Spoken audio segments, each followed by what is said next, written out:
All right, I'm on. Hello, world. What's going on? Welcome back. It's your boy, ReZsaun Lewis. You already know what it is. Real Talk with ReZsaun live. It is not a Wednesday, but it is a local celebrity spotlight. This is actually a special tonight, so I'm really excited about this. As you guys, we're going to take about a minute or so just to let people come in. So if you don't mind, please share this video out. Let people know that this conversation is about to go down. We are about to start our nonprofit discussion for this evening. I am your host, ReZsaun Lewis, for those who don't know. Thank you so much for coming. Thank you so much for joining us. Like I said, we're taking just a minute to share this video out. As you can see, I have my phone out and I'm sharing the video as well. So please share if you can. I greatly appreciate it. We are live. Join us. Boom. Done and done. What up? What's going on, y'all? How you doing? Thank you so much for joining me as you guys are coming in. This is going to be a very important discussion, and I want all of you guys involved. If you have questions, we will be talking about the nonprofit sector and how things are working. Xavier. What up, X? What's going on, my guy? Thanks for watching on YouTube, man. I appreciate you, man. What's up, man? My guy, Xavier. I actually taught him. What's up, Xavier? I don't know what's up with that photo though, X. We gotta work on that photo, man. I don't know what's going on there, homeboy. But I like it. All right. We are live, baby. Wrong one, Shayne. Shared the wrong video. Funny. Wrong one. All right. Y'all are both sharing the wrong one. All right. Yeah, so the video is in the Real Talk with ReZsaun page. So it's in the Real Talk with ReZsaun page. And it looks like this. That's what it looks like in the background. All right. What's going on? Thank you guys so much for coming in. We appreciate you. Thank you so much for joining us. I'm trying to share this thing out so I can get started. I want to thank everyone for tuning in this evening. Talking about what's going on in this here community and around the world, honestly. But what happens here impacts the rest of the world. So we definitely want to be cognizant of the way we present things. Yep. There we go. That's the one. All right, cool. Let's go and get started. All right. Y'all ready? 3, 2, 1, and hello, world, and welcome back to Real Talk with ReZsaun when nothing's off limits. You could have been anywhere in the world, but you are here with me, and I appreciate that. I am your host, ReZsaun Lewis. Now, here on Real Talk with ReZsaun, everything's debatable, so on any given week, we can be discussing anything from sports to music to politics. You name it, we'll discuss it. Now, for those who are new to the show, Real Talk with ReZsaun also has a goal of shining a light on the great things that are happening in the Low Country. But something strange happened during the course of this COVID virus. I expanded and was able to actually reach out to people outside of the Low Country. So today I have my first statewide panel of experts from the state of South Carolina, and we're going to be talking about the impact of the nonprofit or of the COVID virus on the nonprofit sector. And so I want to introduce my panel members for this evening. Matter of fact, I'll let them introduce themselves and do it better than I can do it. Let's start with Shayne Kinloch of Together SC. Hey everybody, do you guys hear me clearly? Yes, we do. Cool.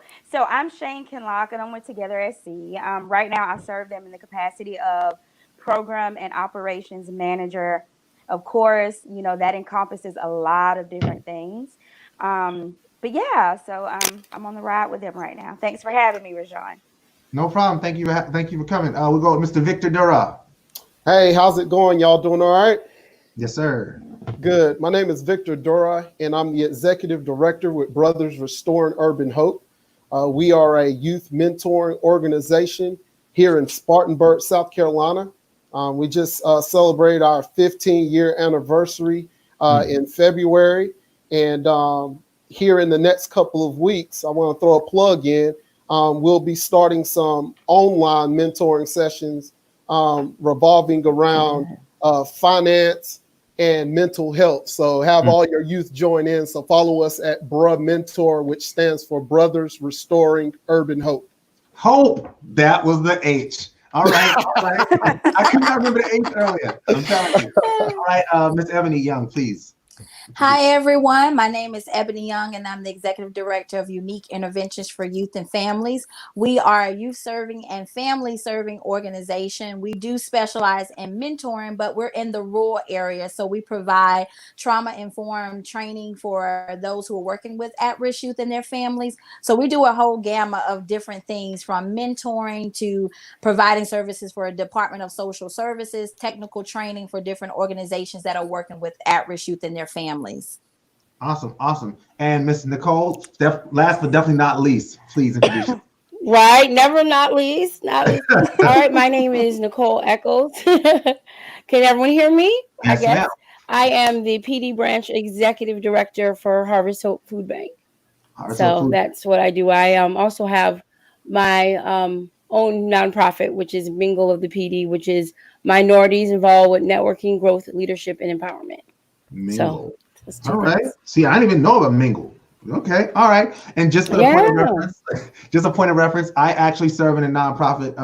I actually serve in two nonprofit capacities. I am the executive assistant to Dr. Jenny Stevens at the Center for Heirs Property Preservation, which focuses on the issue of heirs property and land loss from African Americans and underserved communities in the United States, as well as being the executive director of Low Country Youth Services Youth Development Organization, which endeavors to build I just say this all the time and I mess it up, which endeavors to build positive relationships with mentors and with children throughout the Low Country. Boom, messed that up. You would think I wasn't the host, but I just messed that up. Anyway, let's start this discussion. Let's really start where, at the very beginning. So I want to start with you, Shayne, because you work in Together SC. For those who don't know what Together SC is, could you please just talk a little bit more about the role of Together SC in the state of South Carolina? Absolutely. So Together SC is your state association for nonprofits. And Madeline will kill me, but I'm going to say it anyway. If you think about the Chamber of Commerce for-profit businesses, and you can kind of think about Together SC in that capacity. So we serve nonprofits with governance, targeted trainings, tailored resources. We offer one-on-one technical assistance. So we're all about uniting and moving the nonprofit sector forward. And right now we're really expanding around equity, race equity, and embedding that into all of our nonprofits and their processes, and making sure that we stamp out those disparities that are so prevalent in our state. Great organization. Yes, great organization. Very great organization. So for those who are, we're a part of it. Yes, and so for those people who are interested, a lot of people talk about starting nonprofits a lot. You probably should definitely be starting with Together SC. Shayne is a great point of contact. Hopefully, by the end of the call, I definitely plan on sharing everybody's information that you are willing to share. But these people on this call are definitely great people to have access to in different corners of the state. That's why I wanted to do it this way. Nicole, your organization works directly in a food bank capacity. How has the COVID epidemic impacted your mission individually? Well, I mean, it's impacted us in many ways. It's made us essential. All of the staff here at Harvest Hope now has to do a lot of sanitizing, precautionary measures. We have partner agencies, about 165 of them, that come and get food from us every single day. And now we just have to limit the amount of people that come in. We have to limit the exposure. But in the same sentence, we have to increase the capacity to give food. And we also have to deliver more food than we ever have in the past before. So we have to do it a little differently, where people used to walk up, sign their name, all that. Now everything is contactless and drive-through. So people can get their food that they need, but they don't have to come in contact with anyone or expose. Right. So we have a couple of organizations that do that down here in the Low Country. And one thing I noticed that they've been lambasted to the point where there's been like lines down the street. When like people were sitting in their cars and they had to get the police to actually come in and manage that. Has that been the case in Florence as well? Well, Florence is a little unique. We have a Greenville location and Columbia, but where I am in the PeeDee, it's very rural. And so instead of having drive-through at our location, we are bringing it to the community. So we're providing the food to the communities that are the most rural, the most out there, and we are bringing the food there and having the drive-throughs at their locations. So we do see, police have also had to help us. We've also had to have security at some, but for the most part, instead of having them all come to Harvest Hope in Florence, we are going to Patrick and Marlboro and Clio, and we're bringing those foods to the community so they're within walking distance, so they can get there and get their food, or they can drive in and get their food that way too. So instead of us having them come to us, we, as our location is bringing the food to them. That's great. Thank you for sharing that. Thank you so much for sharing that. Victor and Ebony, you both work in the field of mentoring. How, and I'll start with you, Ebony, and then we'll go to Victor. How has, we lost one. How has the epidemic impacted your organizations as pertains to your delivery of services? Well, we're in the rural community, so it has impacted us greatly. In the rural areas, we don't have a lot of high-speed internet, so it is making it very difficult for us to really make contact with our students and those families. A lot of them don't have regular transportation. We don't have buses or just the things that the city would have in those areas. So it has made it very difficult for us. We are also realizing that a lot of our students we were working with were in foster care, as well as them being in very unique style homes. And I use that word very uniquely because when I say the word uniquely, some of those homes were not the best of homes for our students. And so we're just trying to make sure that as much as we possibly can with doing drive-by, visits, calling and texting some of our students to just kind of let us see their faces. So we've been impacted greatly, but we're definitely making strides to now trying to make sure that we're rallying our people on doing the census to make sure that we can get some high-speed internet services and all those other benefits that come to our students that are in the rural areas. Also, our students in the rural areas did not have Chromebooks. So their parents were having to go to the school and pick up packages, even in high school. I live in Columbia, where my children have always had electronics from school, but in the rural areas, our babies did not. So it has been very difficult, and we're hoping that this pandemic will not affect our rural children as much as it's been anticipated that it will. Wow. Okay. And Victor? I think from a service standpoint, just like any of the other youth serving organizations, we've been going through some of the same things. Of course, we provide group mentoring. So our focus when the pandemic first started was how do we help our families, the families of our mentors, and even some of our volunteers. So just in the last 2 months, we've given out over $4,000 from our fund to help families with their rent or power bills or just to get by week to week. So that was a big focus of ours during the initial part of the pandemic. And then we started thinking, okay, how can we provide our group mentoring services online? And that's where the idea of coming up with different virtual mentoring sessions that'll be pretty much open to all youth because it'll be Facebook Live and recorded, obviously. But we didn't want to stop our services just because of the pandemic when we know a lot of our volunteers are millennials. So to get online just like we are and giving out information to adults, we wanted to simulate that same kind of mentoring session virtually for youth. So that's where we're moving into now. But from an executive side, just the whole culture of fundraising has changed. From the fact that a lot of folks don't have jobs, a lot of folks are kind of saving their money up and things like that. But we had a couple of fundraisers that were on the docket to happen. So we hosted a house party fundraiser just the other night, which just raised some awareness around what we do and who we are. but also was able to give our supporters an opportunity to come on and give. And we raised a little over $4,000 for that particular effort. So, you know, it's a change, but, you know, we have some good board members and great leaders that are coming to the table and thinking about, okay, this is what has happened. Where do we go next to make sure that we stay relevant during these times? Yeah. Just to piggyback on that, with Low Country Youth Services, you know, that's another thing we had to figure out is how do we deliver those services that we normally have to provide. So something that we've done is we have our monthly meetings that are normally in person. We actually made those Google Hangout meetings. So we do. So in fact, Saturday we have our third month of Google Hangouts where we break our kids group service 8 to 18, and we break them down by grade level. So our young men all come into the Google Hangout, and then they get the training just like they normally would get, and we have the services just like we did. We also did have individual meeting tactics that we do. So we established Marco Polo groups, so we can do video chats.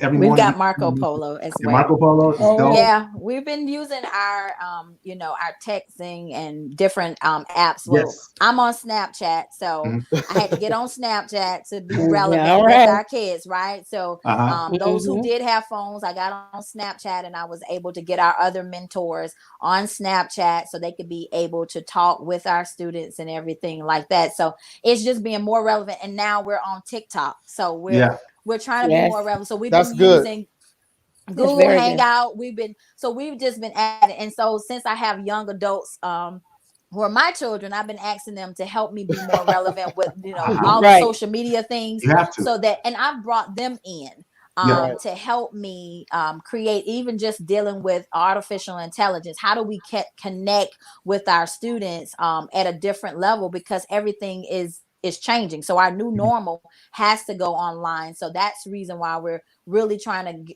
go home about making sure that our students have cell phones, that they have high speed internet, and all those other things to help them navigate through this pandemic time. Yeah, definitely. Thank you. And thank you for sharing that. Shayne came. She's having technical difficulties. She's coming in. We're going to get her all right. She's going to be good. Thank you for sharing that. That's absolutely important that we do that. One more thing that I wanted to highlight that we did that was pretty cool was we had a couple kids that actually had a birthday in 1 week. And they were like, man, I'm not going to have a birthday party.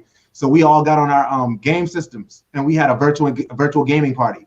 No, that's a good idea. It was really cool. So I mean, like it definitely these times actually challenge each of us, especially in the nonprofit sector, where a lot of us, especially African American nonprofits for some reason, struggle when it comes to funding.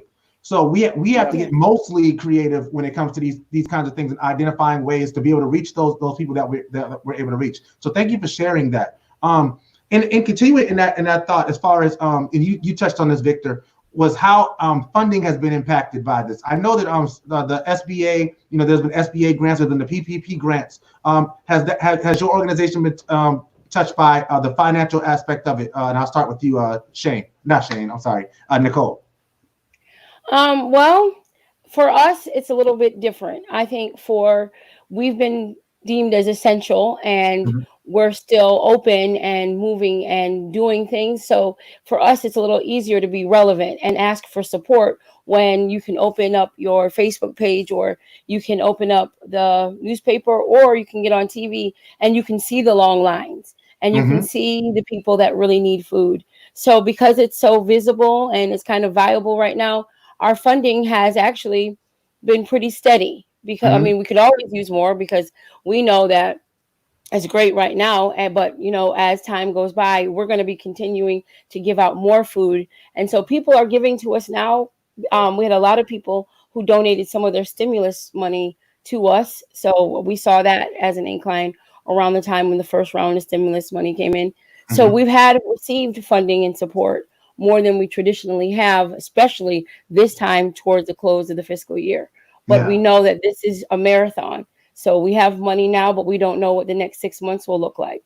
And we don't know what the next 12 months will look like, but we know that the need will increase regardless. So for right now, we haven't really seen a downturn in fundraising. This time of year, usually we traditionally would be chomping at the bit to try to get some money in. but we see people can see the need, and they've been very, very generous. And then we have a new demographic of people that are receiving food who have never received food before. We've got the newly unemployed, the ones that, you know, were donors of ours before, but now they're in the line and they're asking and they're calling and they're trying to navigate and find out how all of this works because they've never had to be on this side of receiving help. Absolutely. Ebony and Victor both. So I guess my question for you guys in that regard would be, I don't know how well you guys are funded, but has your funding been impacted by this epidemic?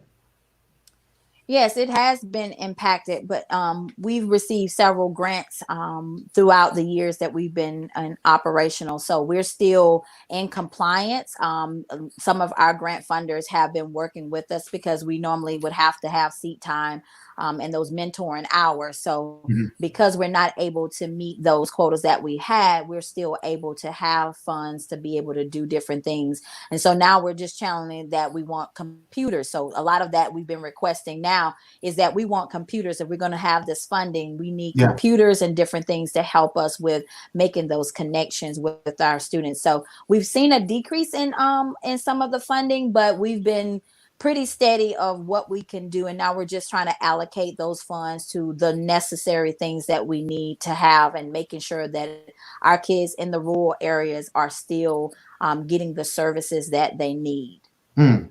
Victor? So for us, I was fortunate enough to just come off of one of the largest fundraisers in February, which was our 15-year anniversary, which we hosted the Sneaker Ball. So we were sitting in a good place coming off of March, obviously with the fundraiser just happening. However, we took this opportunity to really put our efforts into some grants that we knew that were out there for our organization. And we took this opportunity to utilize the money that we had to really support our families and things like that. In talking with my CPA, we just didn't feel like it was a good idea right now to go after that loan because it's a loan that you have to pay back, obviously. So I'm not saying that on down the road we won't get there, but as of right now, we try to do as much as we can with the funding that we do have.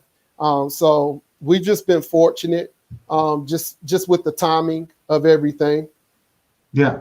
So in I guess because our organization, we also don't we're still developing our ability to write grants and to even prospect for grants effectively because we are a 100% volunteer organization. Nobody works for our organization. We all are donating our time.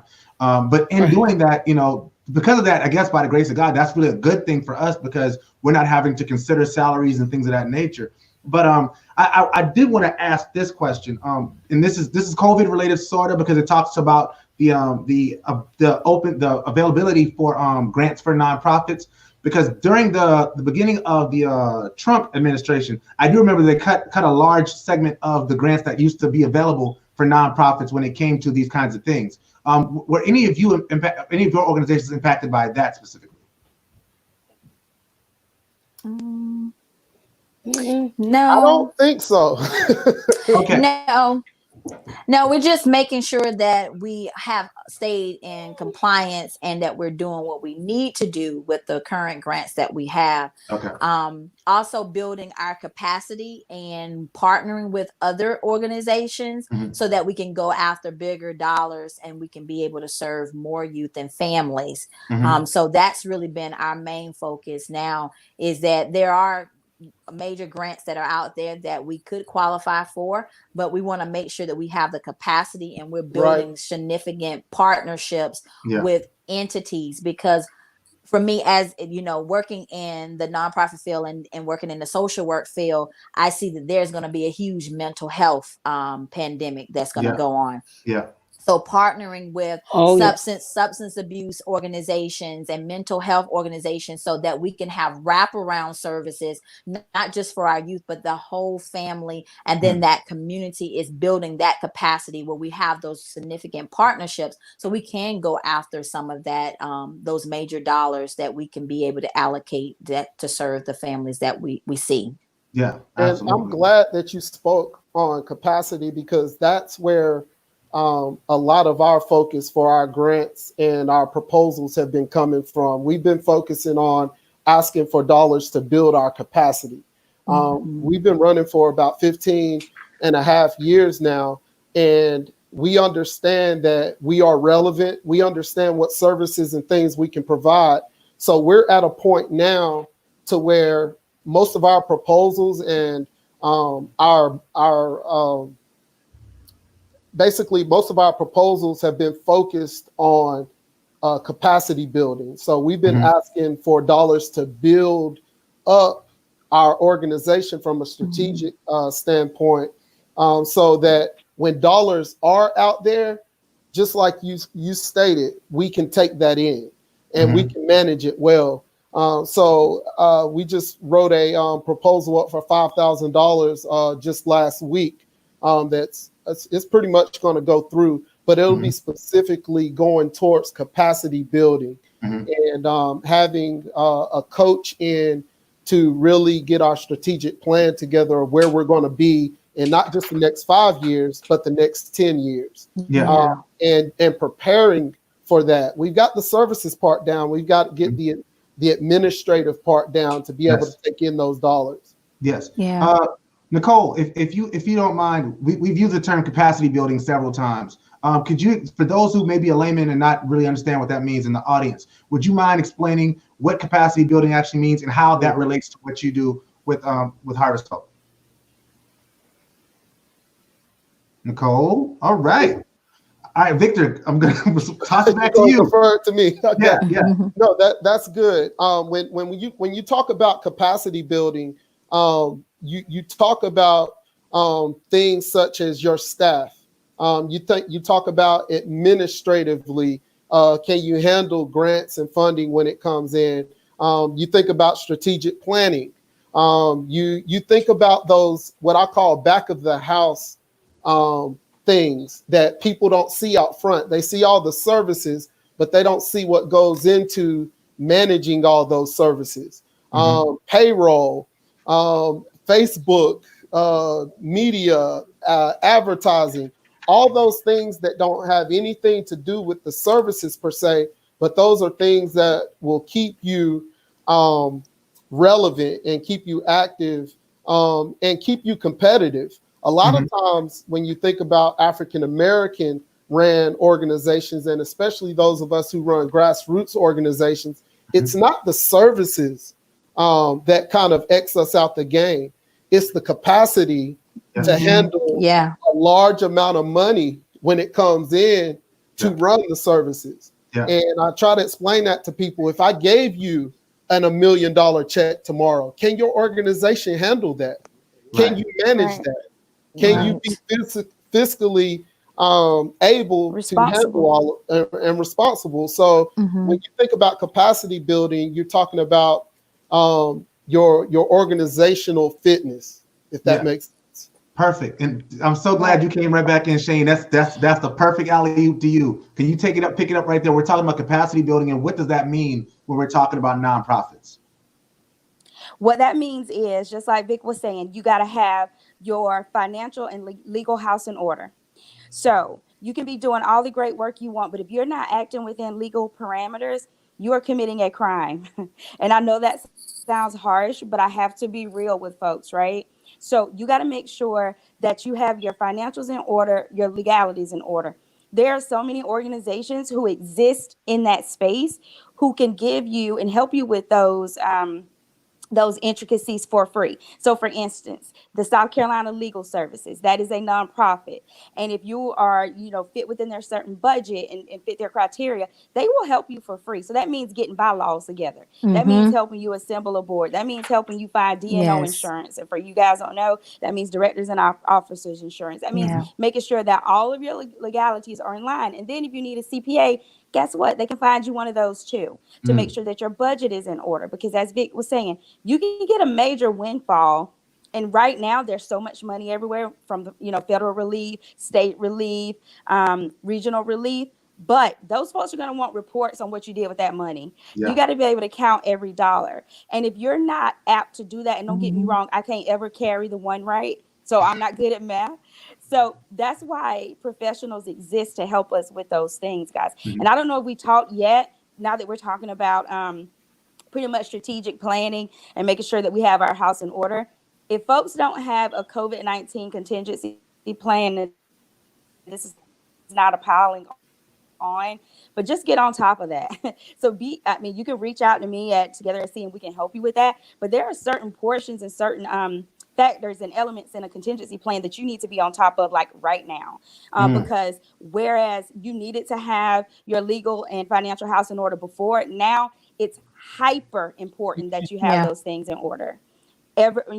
More than before, because right now what you're having is other things are bleeding over into your everyday operations. So now you have health concerns out there. You have safety concerns. If you have a volunteer workforce, you got to worry about your volunteers. You don't want to leave yourself open to any type of liability. You don't want folks to be getting sick.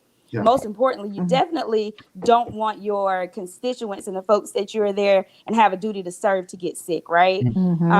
So just think about those things. I don't know if you want me to go more into that or you want to talk to someone else, but yeah. So you definitely want to have a contingency plan, right? So real quick, what would that entail? Finances. What is your cash flow? Are you still fundraising? If your answer is no, do it. You should still be fundraising right now. There's a different way of doing it. There are different approaches, but you definitely want to stay in front of your donors. Right. You still want to be fundraising. What are your programs? You need to reassess those, see which ones are benefiting your programs right now. So you want to make sure they make good fiscal sense and they're also doing the most good for your constituents right now. Events, are you going to cancel them? If you do cancel them, do you get your deposit back? And if you don't, then maybe want to think about altering that and just taking it to a virtual interface or a digital interface instead of canceling the event. Communications, make sure it's multi-platform. You need to be communicating with people on all across platforms. Now is not the time to be saying, I don't mess with social media. Your high school kids are at home. Let them help you. Yeah. Those high school kids, they can make Ebony spoke about that earlier. Because like if my son's son was here tonight, I wouldn't have had all these technical difficulties, right? So get someone who knows what they're doing.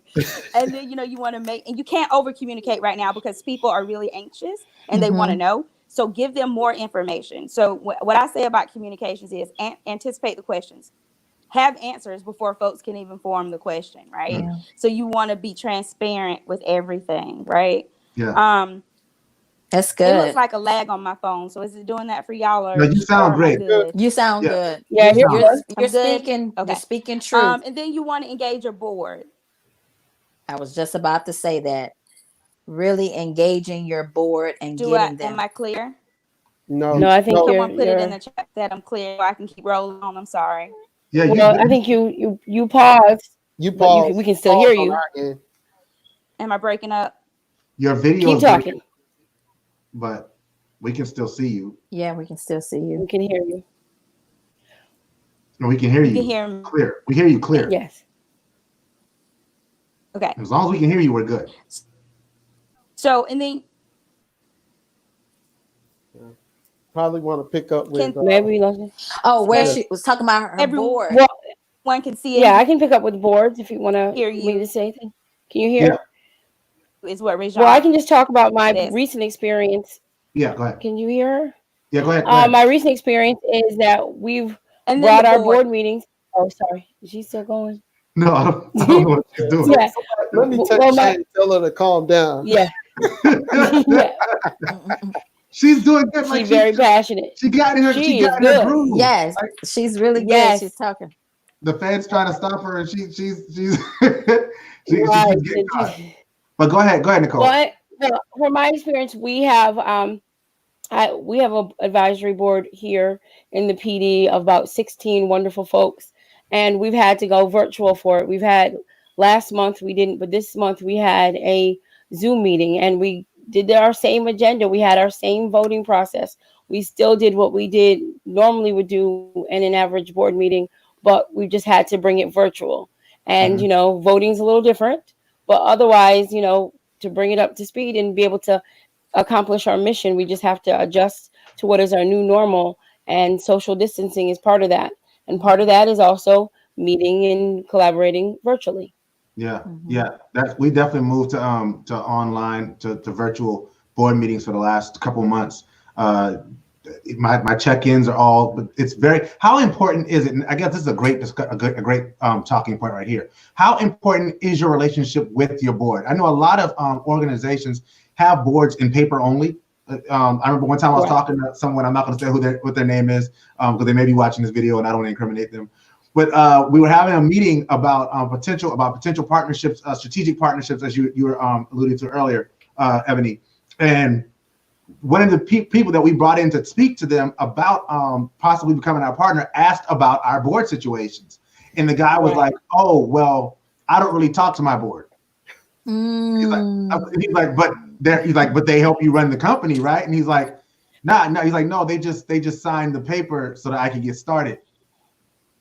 And I was like, "Oh, one." So pull him aside and have some conversations with him, please. Yeah. So he doesn't have a working board. He has a board that's just on paper. That was one of the things that I was gonna say, is that we have really sat down with our board members and say, are you committed to the organization? Yeah. What is your buy-in, and how committed are you into it? And just saying, because a board needs to be able to fundraise, a board needs to be able to connect their dollars to the vision of the organization. If we're paying for board insurance and different things, we want to make sure that we're getting our dollars out of it. And being a founder of an organization, I had to realize that it's my board's baby, just like it's my baby. Because a lot of times when you're a founder of an organization, you just want to hold on and you want to make the decisions, but it's really your board who should be making the decisions, and they should have buy-in. If they have buy-in, they can move the needle more than I can. They're connected to other people. And so just looking strategically for board members who align with the vision of our organization and that are willing to connect their dollars and willing to give up some of that money to be able to help us to do the things that we do. So it's very important to not just have a board that is on paper, but a real true working board, and having board retreats that could be virtually about how do we really connect and how do we gel? What are you good at? What am I good at? And how do we collaborate and make that into an amazing I like macaroni and cheese, so I was going to say a macaroni and cheese pie. Macaroni and cheese is good. It's really good. It's okay. I love macaroni and cheese. I love macaroni and cheese. So when you speak about, when you're talking about, boards being active, what are things, because these are a lot of things we talk about, people don't do because they don't know, and they don't know because they don't ask, and they don't ask so they don't know. So I want to make sure I'm getting these kind of things, even though it may not be directly related to COVID, just nonprofit stuff. And I'm pretty sure once Shayne gets back in here and she's technically sound, we're gonna make sure she chimes in on this, because this is what they do. What kind of things should people be asking from their board members as it pertains to the operation of the organization? What's the commitment that they are willing? How many times a year? Every board meeting, you have to have it where, if you're not going to be there, how would you be able to board? So we want to make sure that when you make this commitment to be a board member, that you're committed to the vision of it, and that you're going to be coming to the meetings.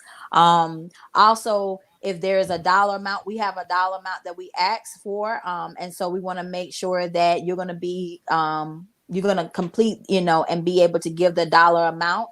And that you're going to be the mouthpiece of the organization. So wherever you go, at least talk to at least 10 people about what we're doing, and how we need their support on different things.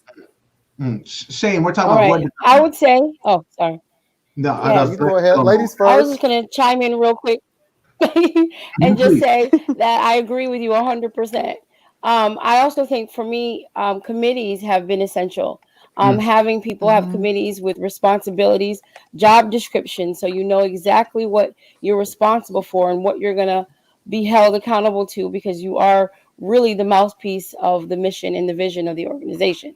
So those two I've found that when people are committed and have a job description, and when they know exactly what the responsibilities are, and they chair a committee that they have to report out and discuss and be active and part of it, to me, that has been really helpful in getting people engaged and really wanting to work. But I agree with everything else that Ebony said. Fundraising is essential as well. Absolutely. Absolutely. Victor, you had something? Yeah, I just wanted to say you have to put on your recruiting hat when you're thinking about board leadership.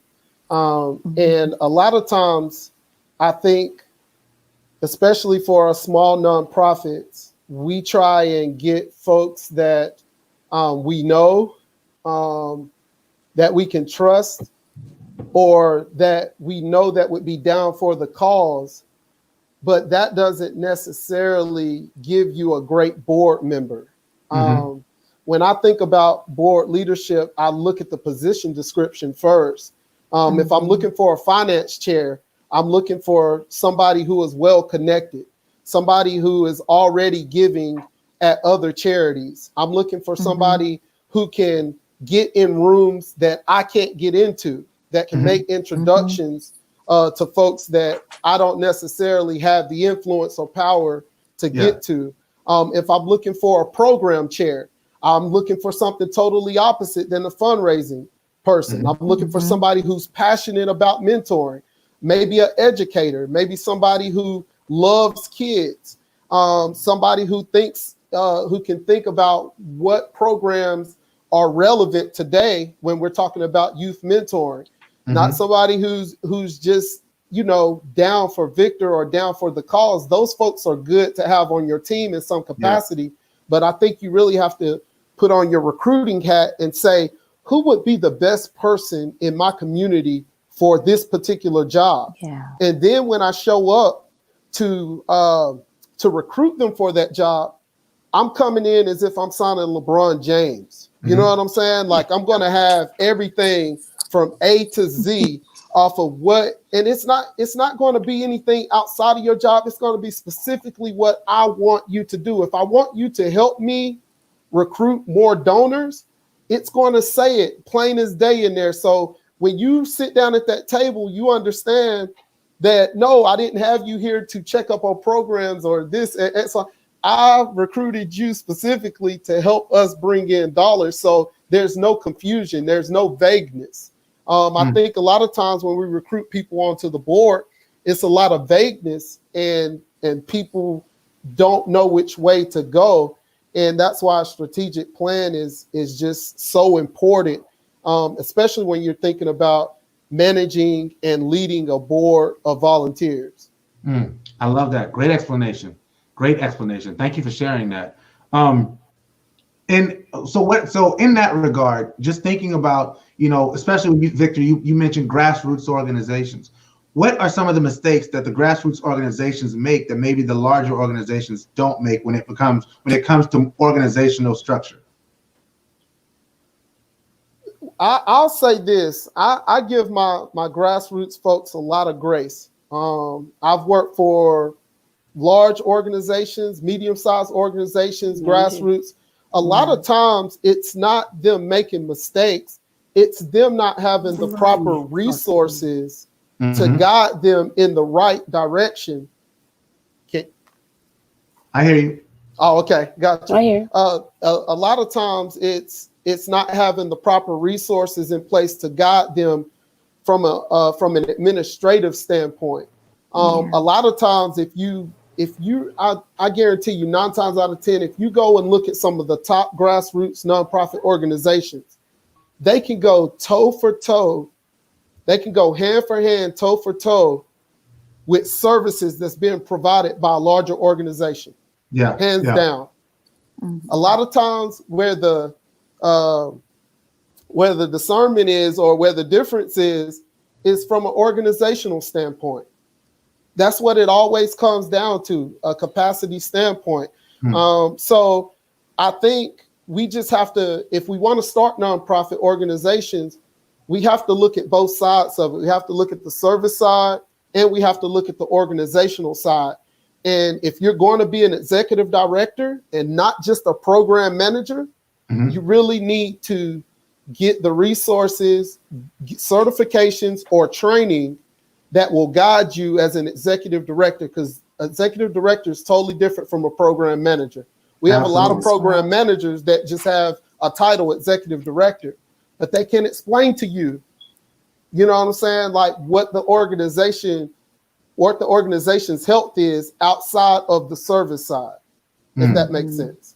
It does. It makes absolute sense. And thank you for sharing that. That's really good. Any other information you want to share on that? Well, I'll piggyback what Victor said. You know, as executive director, it's business.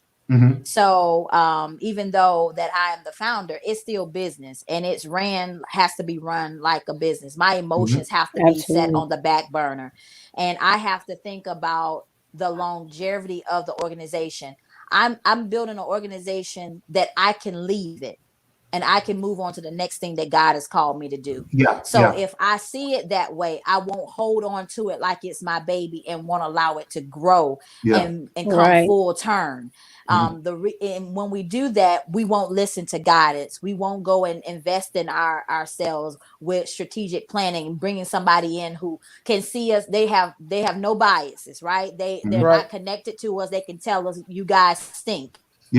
And you're going to mess up. And these are the areas in your organization that you're lacking. And you have to think about it. If you're building a star team, you got to go and get people. I mean, I can't have someone who only wants to dunk if I don't have somebody who can, pass the ball. So it is, you got to have team players on that, and you got to be a team player. So that means you have to invest in your well-being as in your leadership and your capacity, and understanding what are your strengths. I love, I've taken all these different assessments like the DISC and the color and strength finders. And one of my strengths is input. So that means I'm a data geek. So I'm always researching in different things, but at certain times I need the program manager to be able to do that. And I just need to feed in with the data. This is how it's going to make sense. So you got to know your role, and you got to know what their role is. And then you don't try to double dip, you micromanage them so they can't do what they are called to do in your organization, because it's really a team effort.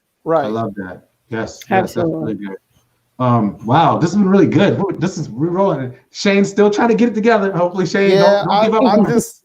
I just texted her. I said, Shayne, you struggling, baby girl. She need that teenager with her. Right. This little mentorship young comes people in. help you with technology. My 10-year-old came to my savior today. Good stuff. This has really been good. I'm going to start winding up because I don't want to be on here too long. I want to be respectful of everyone's time. But this has been a really good discussion. I think I want to start to wrap up with this thought. And I see Shayne's coming in. I really would like to get Shayne's input on some stuff about board development. If we could just get her to stay in here for a little while, I swear. Let's see. You good? Come on, Shayne. You can do it. Yeah, we got you. Come on. There we go. Look. This is why you should not get your Wi-Fi at the gas station. Just kidding. I don't have Wi-Fi. But you would think so. My Wi-Fi went out too. That's funny. Think I do. We're good. My husband came through, put me on his hotspot, so I think we're good. I'm making him stand right here, so we should be straight. Look at it, because I was like, the devil is busy. Okay. So we were talking about board development, and they touched on a lot of key touch points. But I know at Together SC, board development is something that y'all are very arduous on working with, and making sure that the nonprofits are suited well in that regard. What are some of the trainings that Together SC offers for board development, as well as executive director training? Okay, so we offer board engagement services. And that can be 1 hour up to 8 hours. We also offer where we can come to your board retreat and guide you through different exercises in real time. And if you are a member, you're eligible for a 1 hour phone call with our ED, Madeline McGee, and your board chair to just kind of take the temperature of your organization. And then she'll make recommendations that are tailored to your organization. So in order to do that, you need to be a member, correct? Yes, you would need to be a member to get that 1 hour for free. Yes, sir. Okay. And just I'm gonna come back to this, but I want to make sure people understand that Together SC is a membership organization. So you need to make sure that if you are a nonprofit in South Carolina, you need to be registered with Together SC. For those who may say, I'm a struggling nonprofit, we don't have funding, how do we become a part of this this conglomerate? Shayne. Write it into your fundraising plan. Can you guys hear me? I'm so sorry. Yeah, we hear you great. Yes. Okay, the video good. can be closed, but we can hear you good. Cool. Write it into your fundraising plan and see if you can get someone to cover that as part of fundraising, because it is an administrative cost, right? So you could do it that way. Yes. And secondly, a lot of people like overvalue or overcharge what they think our membership is. Most of our nonprofits only pay $100 per year for membership. A lot of folks don't realize that. Yeah. So some organizations are able to absorb that cost. And then there's also asking your board and saying, look, we need to be a part of this coalition because they have all of this reach across the entire state.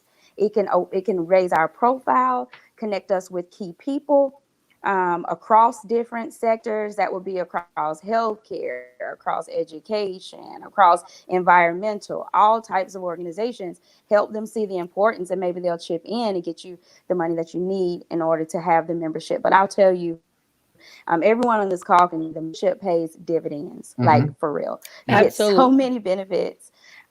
Just that 1 hour call with Madeline and your board chair, like you would pay a consultant a lot, exponentially more than $100 just for that one call. So even if you just exercise that one program, you would have paid for it plenty of times over. That membership will have. Okay. All right. Like I was telling them, we're starting to wrap up. I would say definitely join us and definitely engage your board. Definitely. Thank you so much for sharing that. I was telling them that we're starting to wrap up, and I really want to start to get you guys your guys' parting thoughts on a few things. So I guess my parting question would be to one, give us your information as far as contacting your organization. How can we keep in touch with you? And if you give me the link, if you say the link, I'll try to write it down so I can type them into and put them into the title section so people could follow up with you guys. But I'll start with you, Victor. Yes, so it's B.R.U.H Mentor, B.R.U.H MENTOR, B.R.U.H Mentor. And I can be reached at bruhmentor@gmail.com at 864-279-4965. You can follow us on Instagram and Facebook again at B.R.U.H Mentor. All right. Let's go to Shayne. Shayne. Okay. So I think you said go to Shayne. Yes, you guys hear me? Give me a thumbs up. I'm so sorry. Ma'am. Okay, great. This is a blooper reel, for real. Okay, so on my part. So it's Shayne, which is SHAYNE at togethersc.org. You can also go directly to Together SC, and all of our resources are there. They're free access. They're public facing, so please take advantage. All right. Miss Nicole. Hey, you can go to harvesthope.org, and you can put in NECHOLS and Echols at harvesthope.org and reach out to me. All right. And definitely last but not least, for Miss Ebony Young.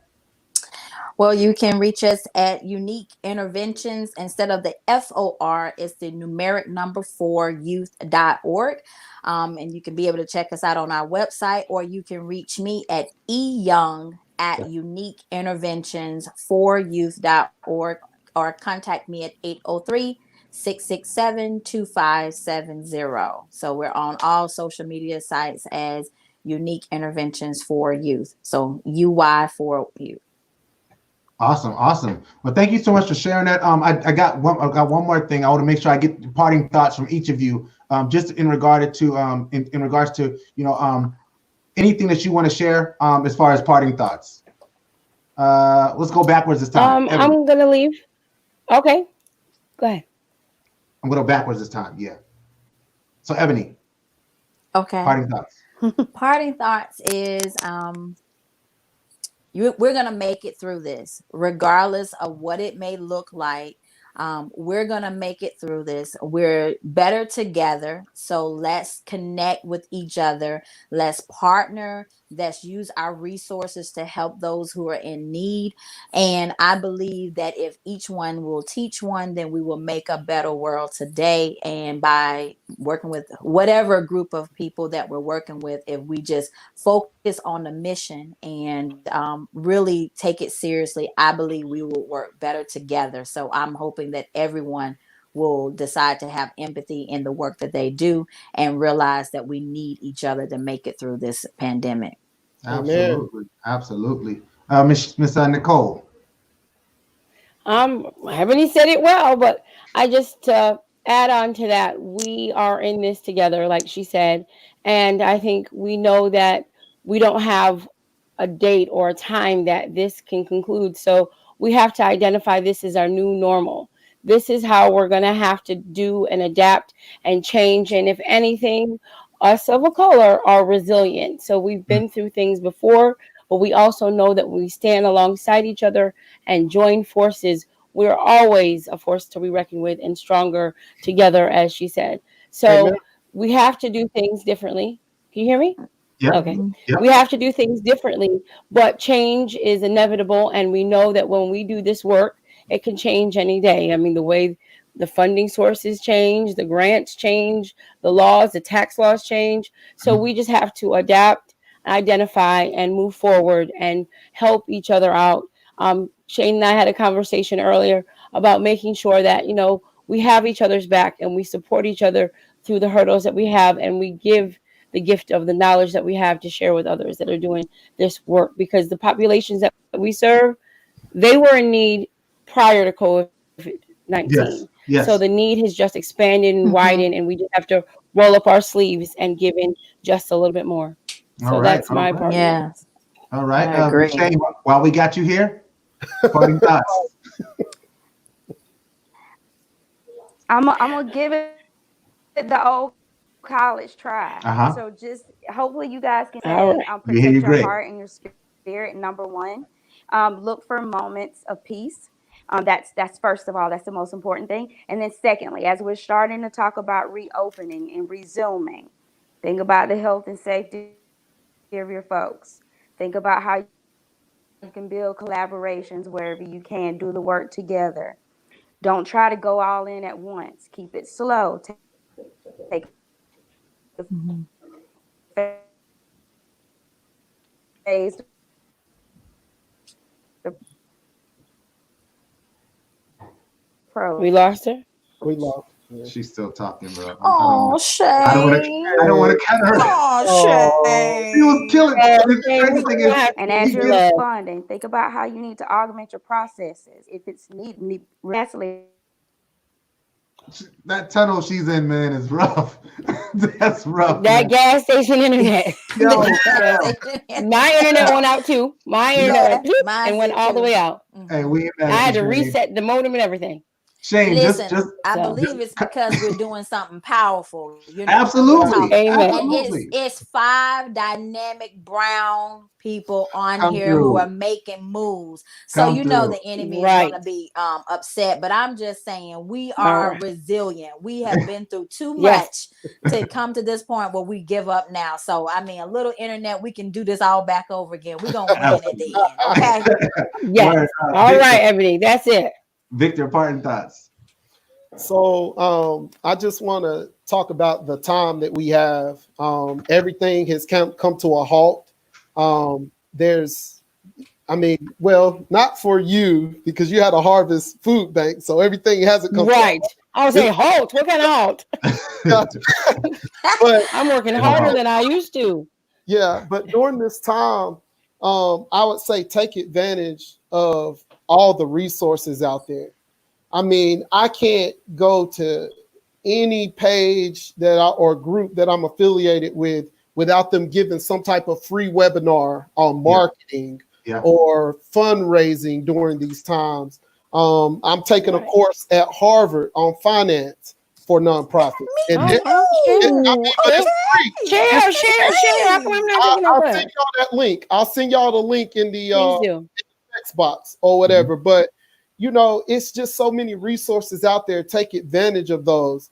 For those folks who are tech challenged, use this time to practice.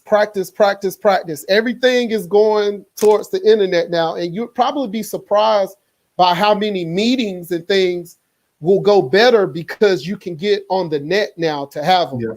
People don't like showing up and be stuck in a place when they can just log on from a computer from their spot. So take advantage of Zoom calls and things like that and all this technology. The other thing that I want to tell our executives is over communicate.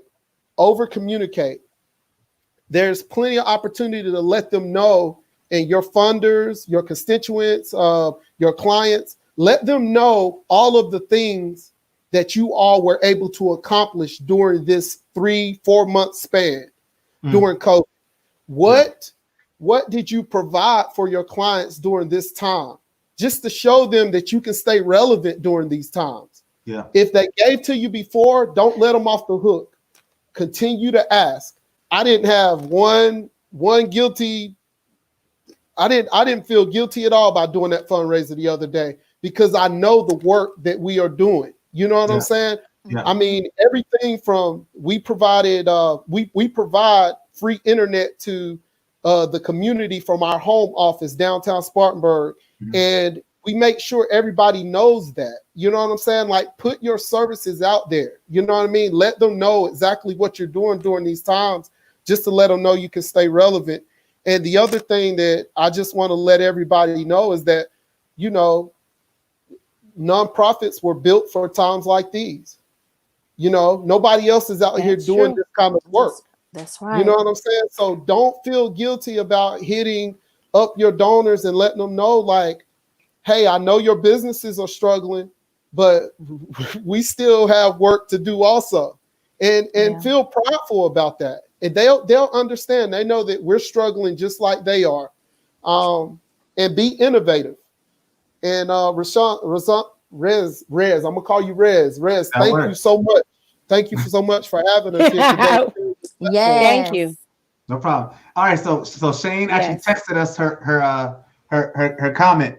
So I want to make sure I share this. Hold on. It says, y'all, I'm sorry, but here's what I would have said. As you resume center health, then make collaborations wherever you can. Take a phased approach, roll out slowly. Response, augment your processes as needed, add needed services if needed and within your financial abilities. Decision make with an equity focus. Otherwise, you will just reinforce disparities. I have such a heart for you guys, and so apologetic my tech wouldn't cooperate. Shayne, it's all good. We love you. It's all good. We love you. I appreciate it. Yes. I appreciate it. I'm going to give my parting thoughts, and then I'm going to do my close. My parting thoughts start here. First of all, thank you all so much for joining me. I know that this is a difficult time for so many, and whereas some people, you know, have become non-essential and have become more accustomed to staying at home and not being able to interact with the public, people like you, Nicole, had to be out there on the front lines, still serving the community and making sure that it happens. So I know how tiring that can be. So I just thank you so much, and I thank you all so much for joining me to share your expertise. It's so wonderful to see African-American leaders of nonprofit organizations, especially my guys. I gotta give my guy Vic like a special shout out. It's so hard to find a guy in this field. Yes, we gonna give him a shout out. Yes, and as I'm thinking, I need some help from you. Yes, I'm saying, so it's amazing. I pray that everyone who watched this was blessed and inspired to not fall back in this time, but instead to grow up to where the standard needs to be. I'm going forward. A couple things I wrote down is to look at how many things we can improve. Let's look at the ways that we can improve the services that we give. Maybe some of the ways that we have been given services before now were inefficient, and we can make them more efficient by using these kinds of things, as well as morale. I thought about the fact that we've been working from home for the last 2 months almost with my job. So, I mean, pretty much we could do the work we do from anywhere. So that means that it's probably not that important that people are in the office every day, as opposed to, okay, cool, let's just all meet virtually today and do what we need to do the rest of the day from home. I think these are ways to build morale within your organization and to make sure that people don't have that every 1 to 2 years people walking out because they're frustrated with what you're doing. It's just things that I'm looking at. And telling your story, being able to tell the story of what you do. Victor, you definitely encourage me in that regard. Don't be ashamed to tell the story of what the work that your organization does. The Bible speaks about, people like to use the Bible, scripture about, not letting your right hand know what your left hand's doing. But in the nonprofit sector, we sort of function in a different way. We literally get money because people know that we are good at what we do. We do. That only happens by your story. So that's not the time to be, it's cool to be humble, but that's not the time to be humble. And that time you gotta toot your horn. So thank you so much for that. And I'm encouraged by you guys. I love you for it. And if there's ever anything that any of you are doing, and anybody who's watching, if you would like to come on the show and be a part of this discussion and talk about what your organization is doing, allow me to be a part of that story. Let me tell your story for you. Come on here and let's talk about it. www.realtalkwithReZsaun. And that gets me to my close. Thank you, thank you, thank you. And hold on, let me switch my screen. All right. Thank you all for watching this week. Remember that the show is now, the show is every Wednesday night at 7 p.m. where I interview my local celebrities and unsung heroes. Next week's local celebrity spotlight will shine on Dr. Kylon Middleton. Tune in as we discuss his journey from being a student at Burke High School to a principal at a high school in North Carolina to a superintendent to now a pastor and running for a local office here in the city of Charleston. If you are doing something in the community that you would like a light shined on, please reach out to me on my website. That's www.realtalkwithReZsaun.com so that we can discuss getting you on the show. This and all my shows, in addition to the Card Chronicle series, is now available for your listening pleasure via Apple, Google, Spotify, and any place you can find podcasts. You can also find it on my website. That's www.realtalkwithreZsaun.com. If you'd like to be made aware of when I go live, because sometimes it is unscheduled, please be sure to click the follow or subscribe tab and turn on the notifications so that you'll know when something new has been posted to the page. In the meantime, follow me on social media to stay up to date with what's happening with Real Talk with ReZsaun. It's really easy. Wherever you go, type in Real Talk ReZsaun. If I don't come up, I'm never going to be there. So don't worry about finding me there. Go somewhere else. Feel free to leave comments, questions, whatever else you'd like to say in the comment section or the message section. I love reading your messages and getting the feedback, even if it's negative. I would also appreciate it if you leave a 5-star rating on the podcast or a review on my Facebook or YouTube channel. Why? Because I do not seek to be told how great I am, but I seek to become as great as I can possibly be. And that only happens with honest feedback from you.